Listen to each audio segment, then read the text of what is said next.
Hi hello வணக்கம் everyone. ஜெய்கார்னிக் எஃபெக்ட்டை பற்றி கிளியராக இந்த வீடியோவில் பார்ப்போம். யார் கண்டுபிடிச்சாங்க? ப்ளூமா ஜெய்கார்னிக்ன்ற ரஷ்யன் சைக்காலஜிஸ்ட் 1927 கண்டுபிடிச்சாங்க. ப்ளூமா ஜெய்கார்னிக் ஒரு கெஃபேல உட்காந்துருக்கப்போ ஒரு இன்ட்ரெஸ்டிங்கான விஷயம் நோட்டீஸ் பண்ணாங்க. வெயிட்டர் ஆர்டர் எடுத்ததை பில் போடாத வரைக்கும் பர்ஃபெக்டாக ஞாபகம் வச்சுருந்தாங்க. அதே ஆர்டர் டீட்டெயில்ஸை பில் போட்டதும் மறந்துட்டாங்க. இதை பார்த்ததும் ஜெய்கார்னிக்கோ டவுட் வந்துச்சு. இன்கம்ப்ளீட் ஒர்க் மெமரியில் ஸ்ட்ராங்காக இருக்கா அப்படின்றது தான். அவங்க என்ன டெஸ்ட் பண்ணாங்கன்னா, ஸ்டூடெண்ட்ஸுக்கு மல்டிபிள் டாஸ்க் கொடுத்தாங்க. சில டாஸ்க்கை கம்ப்ளீட் பண்ண விடலை, சில டாஸ்க்கை கம்ப்ளீட் பண்ண சொன்னாங்க.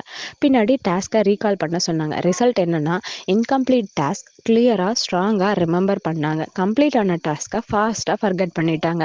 இதுக்கு பேர் தான் ஜெய்கார்னிக் எஃபெக்ட். பிரைனுக்கு அன்ஃபினிஷ்டு ஒர்க் டென்ஷனை கொடுக்கும், ஃபினிஷ்டு ஒர்க் ரிலீஃபை கொடுக்கும். ஸோ பிரைன் இன்கம்ப்ளீட்டான திங்ஸை விடவே மாட்டேங்குது அப்படின்றத அவங்க கண்டுபிடிச்சாங்க. இதை எங்கெல்லாம் யூஸ் பண்ணுறாங்க அப்படின்னா, மூவிஸில், வெப் சீரியஸில் எபிசோட் நடுவில் சஸ்பென்ஸ் வச்சு டு பி கண்டினியூட் அப்படின்னு போடுறாங்கல்ல, அந்த இடத்துலலாம் நம்ம பிரைன் வந்துட்டு இன்கம்ப்ளீட் நெக்ஸ்ட் எபிசோடாக பார்க்கணும்னு சொல்லிட்டு ஒரு உத்வேகம் உள்ளே இருந்துக்கிட்டே இருக்கும். அட்வர்டைஸ்மெண்ட்டில் ஆடு ஸ்ட்ராங்காக கம்ப்ளீட் ஆகாமல் ஸ்டாப்பாக நெக்ஸ்ட் ஆடில் கண்டினியூ பண்ணுறது. Next YouTube reels, education, teaching, sales, marketing இந்த மாதிரி எல்லா இடத்துலையும் யூஸ் பண்ணுறாங்க. தேங்க்யூ ஃபார் வாட்சிங்.